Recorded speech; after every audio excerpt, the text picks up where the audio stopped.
SSC exam. अब SSC का full form क्या होता है?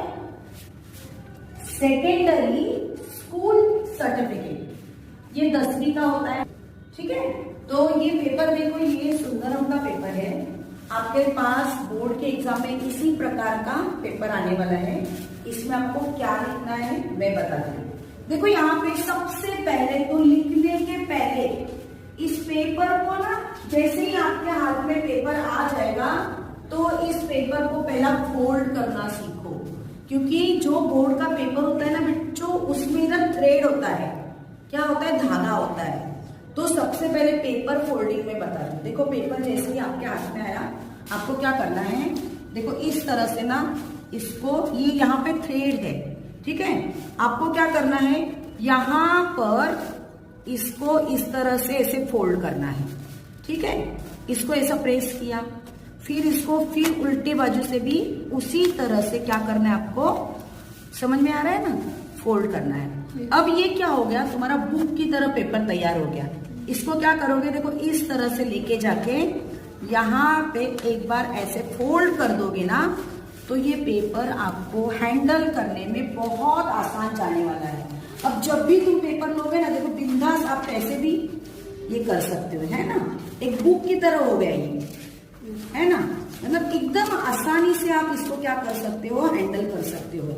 इसीलिए जैसे ही बोर्ड के एग्जाम में सुपरवाइजर आपके हाथ में जैसे ही ये पेपर देता है, सबसे पहले तो इसको क्या करना है, इसी तरह से फोल्ड करना है और ये पेपर को तैयार करना है। क्योंकि पहले 10 मिनट आपको, आधा घंटा पहला आपको क्या होता है, आधा घंटा पहले आपको हॉल में जाना होता है और वहां पे आपको ये पेपर पूरा सेटिंग करना होता है। आपको ये आंसर शीट दी जाती है, उसके बाद में आधे घंटे के बाद में टाइमिंग होने के बाद आपको क्वेश्चन पेपर देते हैं। तब तक आपको ये सब करना है और तब तक आपको क्या करना है, देखो यहाँ पर एसएससी यानी सेकेंडरी स्कूल सर्टिफिकेट और एचएससी यानी हायर सेकेंडरी सर्टिफिकेट। तो एसएससी और एचएससी के लिए एक ही प्रकार की आंसर शीट होती है। बस यहाँ पर आपको जब सीट नंबर आप लिखते हो ना, तो यहाँ पर एचएससी का लेटर अलग होता है। बस आपको ध्यान से हॉल टिकट के ऊपर का आपका सीट नंबर लिखना है। बाकी एचएससी और एसएससी के लिए एक ही प्रकार की आंसर शीट यूज की जाती है। यह सुंदरम का प्रैक्टिस पेपर है, इसे हम देखेंगे। अब देखिए यहाँ पर जो स्कूल का नाम दिया है ना, ऐसे बोर्ड के आंसर पेपर में कभी नहीं आता है। अब यहाँ पर जो सेंटर नंबर दिया है वो यहाँ पे कहीं होता है, इस जगह पर आपको क्या करना है, सेंटर नंबर जो है ना आपका, हॉल टिकट जो दिया है उसके ऊपर जो सेंटर नंबर दिया है आपका, वो 4 डिजिट का होता है। आपको यहाँ पे सही सेंटर नंबर लिखना है। इसके बाद में आता है सीट नंबर। एसएससी बोर्ड की सीट नंबर की शुरुआत ए से होती है और वह 6 डिजिट का होता है। आपको सही ढंग से हॉल टिकट में आपका सीट नंबर देखकर आपको यहाँ पर वह 6 डिजिट आपका सीट नंबर लिखना है। इसके बाद में हॉल टिकट में ही इन वर्ड्स में यानी अक्षरों में आपका सीट नंबर अंग्रेजी में लिखा होता है। आपको भी वह देखकर सही ढंग से आपको वहां पर लिखना है। इसके बाद का जो कॉलम आता है उसमें कैंडिडेट्स का सिग्नेचर यानी आपका स्टूडेंट्स का सिग्नेचर आपको यहाँ पे करना है। इसके बाद में सुपरवाइजर का सिग्नेचर आता है और सुपरवाइजर आपका यह सब जो लिखा हुआ है उसको चेक करके, उसी के साथ साथ देखो यहाँ पर है ना, यहाँ पर आपको यूआईडी कोड लिखा है, पर यहाँ पर ना बच्चों ये यूआईडी कोड, अभी ये प्रैक्टिस पेपर है इसलिए यहाँ पर लिखा है, पर इसके ऊपर ऐसा ही एक कॉलम इसके ऊपर आता है जिसमें आपको क्या करना होता है, बारकोड स्टिकर चिपकाना होता है और ये नीचे आता है। ये कब यूज करते हैं, देखो ये आपके काम के लिए नहीं है। जब आपके सभी के पेपर एक सेंटर में चले जाते हैं, वहां पे जो अफसर लोग होते हैं उनको यहाँ पे यूआईडी कोड नंबर चिपकाना होता है। यहाँ पर गलती से भी बारकोड स्टिकर आपको नहीं चिपकाना है। इसी के ऊपर इसी तरह से बारकोड स्टिकर का एक कॉलम आता है, उसके ऊपर आपको बारकोड स्टिकर चिपकाना है। अब वो बारकोड स्टिकर कैसे होता है, देखो बच्चों इस तरह से साधारण होता है। ये गए साल का जो कैंसिल हुआ था वो मैंने संभाल के रखा है, 2 मैंने गए साल के बच्चों को बताया एग्जाम्पल। बारकोड स्टिकर लगाते समय आपको बहुत खास ध्यान रखना है कि आपका ये जो बारकोड स्टिकर है इसमें आपका नंबर छुपा हुआ है, पर उसी के साथ साथ ना बच्चों देखो यहाँ पर जो सीट नंबर दिया है यहाँ पर आपका सीट नंबर लिखा होता है, यहाँ पर एक सीट नंबर लिखा होता है, स्टिकर नंबर लिखा होता है, सब्जेक्ट होता है, सेंटर नंबर होता है। इसको आपको अच्छी तरह से पढ़ना है क्योंकि ये चिपकाते समय आपको ध्यान रखना है कि ये बारकोड स्टिकर आपके ही सीट नंबर का है कि नहीं, इसकी पहले जांच करनी है। यहाँ पर है ना ये बीच वाली एक लाइन आती है, ये बीच वाली जो लाइन आती है ना तो वो सही ढंग से यहाँ पर देखिए ये जो लाइन आती है ना ये जो लाइन आती है तो इस लाइन को इस लाइन के ऊपर रख कर आपको क्या करना है, देखो इस लाइन के ऊपर आपको रख कर आपका जो बारकोड स्टिकर है इसको क्या करना है, चिपकाना है। अब यहाँ पर आपका सीट नंबर आने वाला है तो ये सीट नंबर सही है कि नहीं देखकर ही आपको क्या करना है, बारकोड स्टिकर चिपकाना है। और अंत में देखिए क्या होता है, ये जो सीट नंबर है ना ये भी अंत में जब भी आप ये होलोग्राफ स्टिकर चिपकाओगे ना, ये मैं बाद में आपको बताऊंगी कैसे चिपकाना है, पर जब ये चिपकाओगे तो ये भी ऐसे ढकने वाला है। तो लोगों को दिखते समय आपको सिर्फ क्या दिखने वाला है, ये अंदर का स्टिकर नंबर आपको और सीट नंबर नहीं दिखेगा, बस यहाँ पर जो आपका है ना ये बारकोड, ये वाला ये बारकोड है ना यही आपको यहाँ पर दिखने वाला है। इस प्रैक्टिस पेपर में बारकोड की जगह हमें यहाँ पर ऊपर की तरफ बताई है, पर बोर्ड की एग्जाम में यूआईडी कॉलम के ऊपर बारकोड स्टिकर की जगह होती है। देखिए यहाँ पर इस जगह पर इस तरह से लिखा भी होता है बारकोड या चौकटीत चिटकवा हुआ, paste the barcode sticker here, ऐसे यहाँ पे यूआईडी के ऊपर की कॉलम में लिखा होता है। तो याद रखना है बच्चों आपको यहाँ पर आपका बारकोड स्टिकर चिपकाना है। अब इन्होंने इस पेपर में आंसर पेपर में ऐसे बदलाव क्यों किया है, देखिए यहाँ पर किस नाम के लिए जगह रखी है, बारकोड स्टिकर ऊपर की तरफ बताया है, सेंटर नंबर भी ऊपर की तरफ बताया है, क्योंकि कोई भी इस पेपर का गलत इस्तेमाल ना करे, इसीलिए इस तरह से बोर्ड के आंसर पेपर से इतनी सारे डिफरेंस इसमें बनाए गए हैं। इसके बाद में देखिए यहाँ पर सेट कोड है, अभी सेट कोड बंद हो गया है तो आपको क्या करना है, यहाँ पे डैश डैश करना है, नहीं तो पहले ABCD यह सेट कोड था वो हमको लिखना पड़ता था। अब देखिए यहाँ पर अगर ये सब्जेक्ट है तो सब्जेक्ट अगर इंग्लिश का पेपर है तो तुम इंग्लिश लिखोगे। इसके बाद में यहाँ पे पेपर यानी पेपर फर्स्ट है सेकंड है ऐसे पूछा जाता है, तो इंग्लिश तो पेपर एक ही होता है, उसका कोई फर्स्ट सेकंड नहीं होता, तो आपको क्या करना है यहाँ पे डैश करना है। पर अगर देखिए मैथ्स का पेपर है या साइंस का पेपर है तो मैथ्स 1, मैथ्स 2, साइंस 1, साइंस 2 ऐसे पेपर होते हैं।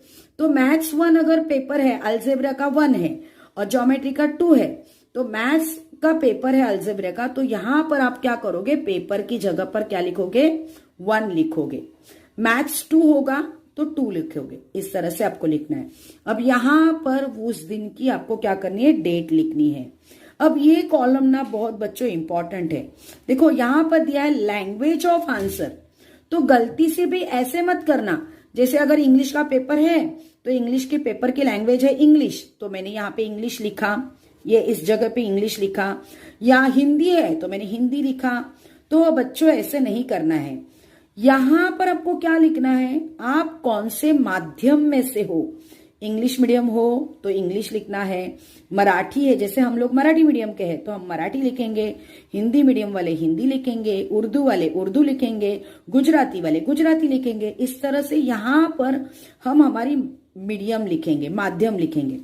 इसके बाद में ना बच्चों यहाँ पर देखिए सप्लीमेंट जो हम लोग अटैच करते हैं ना, वो सप्लीमेंट का यहाँ पे नंबर लिखना होता है। तो यहाँ पर ये मेन सप्लीमेंट हमारी है आंसर बुक, ये जो ये है ना ये वाली मेन सप्लीमेंट है, इसलिए ऑलरेडी यहाँ पे 1 लिख के रखा है।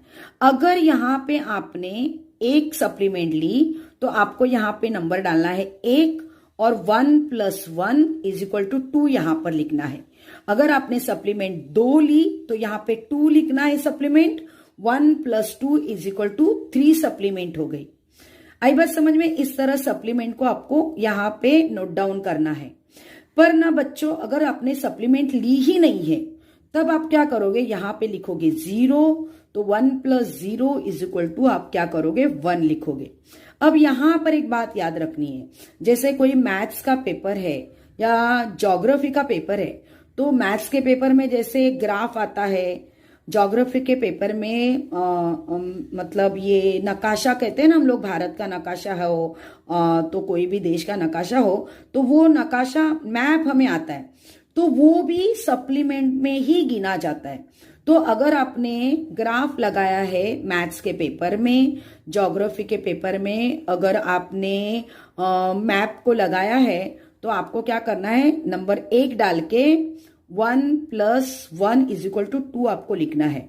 अगर आपने मैथ्स के पेपर में और एक सप्लीमेंट भी ली है और ग्राफ भी लिया है, तो आपको 2 नंबर यहां पर लिखकर टोटल आपको कितना लिखना है, 3 लिखना है। और इस तरह से आपको क्या करना है, सप्लीमेंट नंबर यहां पर लिखनी है। अब देखिए ये पेपर पूरा लिख के कंप्लीट हो जाता है, आपने यहाँ पे सप्लीमेंट भी लगा दी, तो आपको पेपर के अंत में जब 10 मिनट बाकी होते तब आपको क्या करना होता है, जैसे आपने यहाँ पर शुरू में पेपर की शुरुआत में बारकोड स्टिकर लगाया है, उसी तरह से हम इसे होलोग्राफ स्टिकर कहते हैं, जो ब्लैक कलर में होता है, पीछे बाजू में एक व्हाइट कलर का कागज होता है, उसको निकाल कर ना हमें क्या करना है, एकदम ये जो स्क्वायर आपको नजर आ रहे हैं ना, इस स्क्वायर में एकदम सही ढंग से इसको अच्छी तरह से आपको क्या करना है, चिपकाना है। अब जब ये होलोग्राफ स्टिकर आप लगाओगे ना, तो आपको जो यहाँ पे सीट नंबर पढ़ने को आ रहा था, दिखाई दे रहा था, वो पूरी तरह से अब ढक जाता है। अब यहाँ जो पेपर का सीट नंबर है, ये एक बार लगाने के बाद किसी को भी पता नहीं चलता है कि ये कौन से सीट नंबर का पेपर है। बस जब ये पेपर कंप्यूटर में जाएगा, मतलब ये जो आधा पार्ट है, यहाँ पे जो डॉट डॉट आपको दिखाई दे रहे हैं ना, ये यहाँ पर ये जो डॉट दिखाई दे रहे हैं ना आपको, एग्जाम के वक्त में ये होने के बाद, ये चेकिंग वगैरह होने के बाद, ये पेपर को यहाँ से फाड़ा जाता है बीच में से, और इस पन्ने को अलग से निकाल के रखा जाता है, और कंप्यूटर में डाल के ये कंप्यूटर ही ये सीट कोड नंबर आपका रीड कर सकता है। सप्लीमेंट भी देते हैं ना, उस सप्लीमेंट के ऊपर भी आपको इसको लगाना है और एकदम सही ढंग से लगाना है।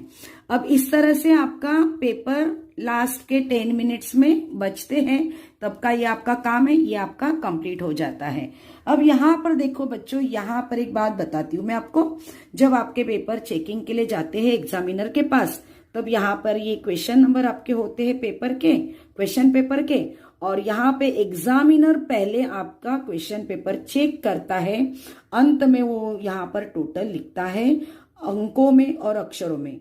अब देखिए बच्चों, पेपर एक के पास ही चेक नहीं होता है, इसके बाद में एग्जामिनर का पेपर चेक करने के बाद में वो मॉडरेटर के पास पेपर चेकिंग के लिए जाता है, और फिर से वो पेपर दोबारा चेक करता है, कहीं उसमें कुछ गलतियां तो नहीं है, या कहीं उसके मार्क्स कम नहीं हो रहे, या कहीं पे ज्यादा कट तो नहीं हो रहे, जो भी है वो क्या करता है, दोबारा उस पेपर को अच्छी तरह से चेक करता है और अपने भी मार्क्स यहाँ पर लिख देता है।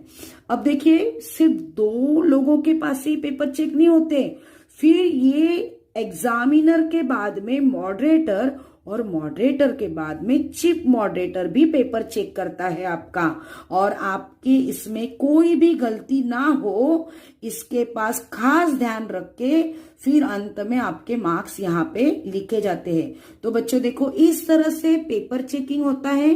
तो बोर्ड के पेपर चेकिंग में कभी भी कोई भी गलती मोस्टली नहीं होती है। इसी तरह से आपके बोर्ड के पेपर चेक होते हैं। और एक बात मैं आपको बताना चाहूंगी कि एग्जामिनर जो है ना, वह रेड पेन से पेपर चेक करता है, और मॉडरेटर जो है ना, वह ग्रीन पेन से पेपर रीचेक करता है। तो इसीलिए स्टूडेंट्स को आंसर पेपर में रेड पेन और ग्रीन पेन यूज करने को अलाउड नहीं है। तो आपको या तो ब्लू पेन से लिखना है या तो ब्लैक पेन से लिखना है। इन दो कलर के ही पेन से आप आंसर पेपर में लिख सकते हो। इस बात को आपको याद रखना है।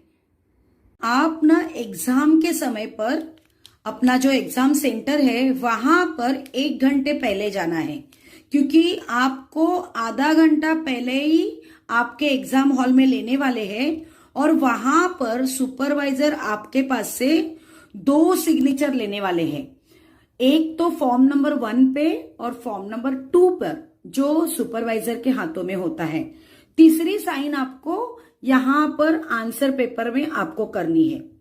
अब और एक बात याद रखना बच्चों, आपके पास जो भी आपका हॉल टिकट है ना, उस हॉल टिकट के पीछे बाजू में सुपरवाइजर का साइन लेना मत भूलना। वहां पर आपकी सुपरवाइजर आपको साइन करके देंगे और वो डेट डाल के देंगे। तो देखिए, फॉर्म नंबर 1 और फॉर्म नंबर 2 पर जहां पर आपकी साइन हुई है ना, वो फॉर्म आपके पास नहीं जाता है, वो बोर्ड के पास चला जाता है। तो उनके पास तो प्रूफ है कि आपने ये एग्जाम पेपर दिया है, पर आपके पास क्या प्रूफ है कि आपने एग्जाम पेपर दिया है? तो बच्चों देखो, हॉल टिकट के पीछे आप जो सुपरवाइजर का साइन लोगे और उसके नीचे वो डेट लिख के देंगे, तो इसका प्रूफ है आपके पास कि आपने बोर्ड का वो तारीख का पेपर दिया हुआ है। ऐसे ना कभी भी गलती तो कभी नहीं होती है, कभी नहीं होती है, नॉट पॉसिबल। पर हमारी सुरक्षा के लिए एक हमारी जिम्मेदारी है कि हमारे पास भी एक प्रूफ होना चाहिए कि मैंने ये पेपर दिया। तो इसीलिए ये हॉल टिकट का पीछे सुपरवाइजर की साइन डेट के साथ लो और आपके पास वो सुरक्षित रखो। और हॉल टिकट को ना आप कभी लैमिनेशन मत करना। अगर ऐसा करोगे तो साइन लेने में दिक्कत आएगी। आपको क्या करना है, एक प्लास्टिक के अच्छे से कवर में उसको डाल के लेके जाना है और एग्जाम हॉल में सुपरवाइजर से साइन लेनी है। जाते जाते मैं आपको एक पुराना वाला रूल बता दूं कि उसकी तो अभी जरूरत नहीं है। कभी कभी क्या होता है, हम लोग गलत होता है तो हम लोग कट कर देते हैं, रफ कर देते हैं, या तो फिर पेन चेंज करते हैं। पेन की शाई खत्म हो गई तो हम लोग पेन चेंज करते हैं। तो बहुत साल पहले ऐसा रूल था कि अगर ऐसा कुछ हुआ तो सुपरवाइजर की साइन लेनी पड़ती है। पर अभी एग्जाम के वक्त में पेन भी भले चेंज करो या कहीं पे भी गलत हो जाएगा, रफ करो, तो साइन लेने की जरूरत नहीं। मैंने आपको ये इसीलिए बताया है कि पहले के जो पेरेंट्स हैं वो अपने बच्चों को कभी कभी ये रूल बदला हुआ उनको पता नहीं है और ये रूल वो उनको बताते हैं, तो आजकल के कोई कोई बच्चे फिर ये दिमाग में रखते हैं। तो ऐसा कुछ नहीं है कि कितना भी गलत हो जाए या पेन शाई चेंज हो जाएगी तो भी साइन लेने की सुपरवाइजर की जरूरत नहीं है।